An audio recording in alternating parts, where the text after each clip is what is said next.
As you can see, how much water comes out with the P-trap because it's installed wrong.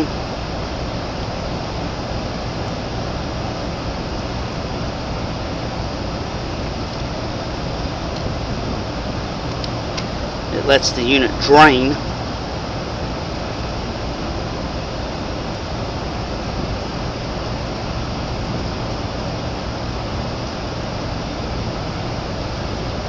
And once that's done, then the unit quits leaking water.